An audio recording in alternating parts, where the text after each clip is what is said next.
that built its reputation calling out hate and extremism is now facing serious allegations. It helped fund the very hate to build a political narrative against mainstream conservative groups.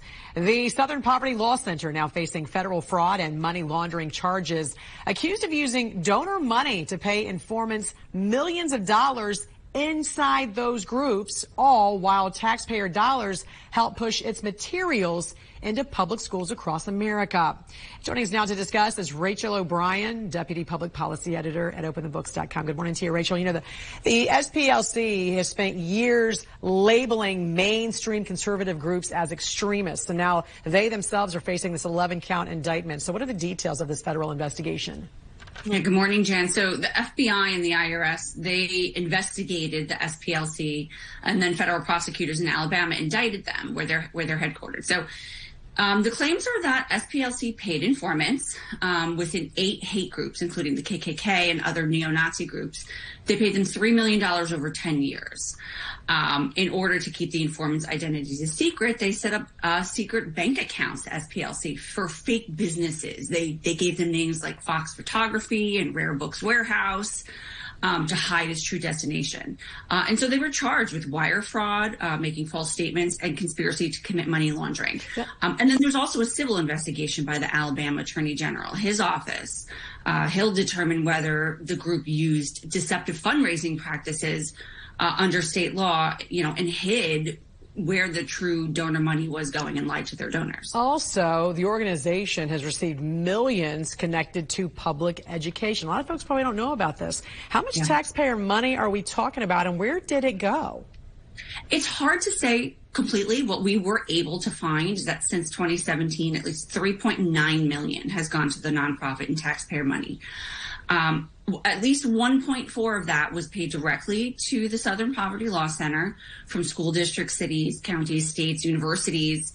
Most of the payments we found, there are about more than 60 payments we found, they lack an explanation what it was used for. But the small amount of descriptions we were able to find suggest it was payment for things like materials, speakers, or licensing fees. So some of the spending is predictable, comes from New York City and Chicago, but other payments come from places like Florida, Georgia, Alabama, Michigan, Kansas.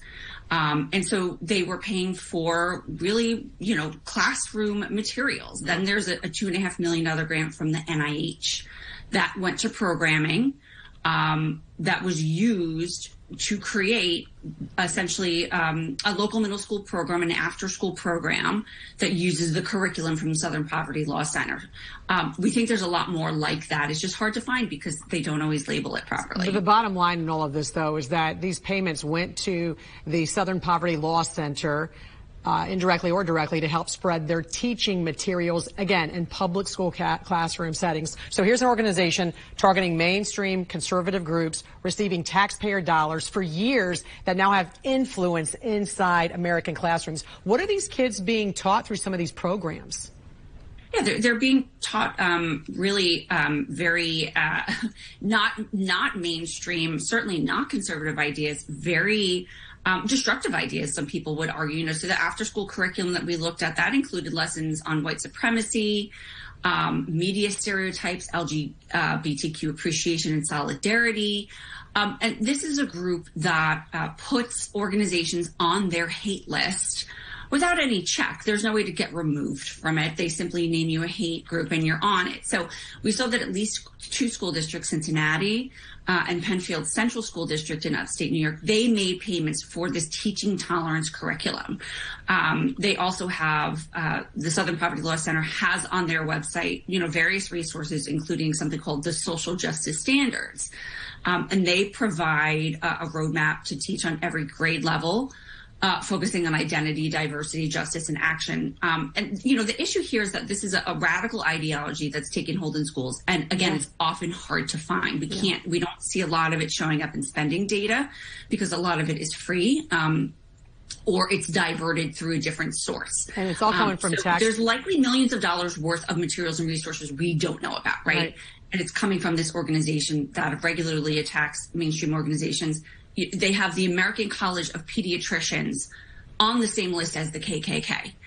So that's an organization have no role in teaching children. And again, all that money coming from taxpayers watching right now from home. Rachel O'Brien, Deputy Public Policy Editor at OpenTheBooks.com. Thank you so much for joining us. Have a great weekend. Happy Memorial Day weekend to you. Happy Memorial Day. Thanks, Jan. You mentioned Memorial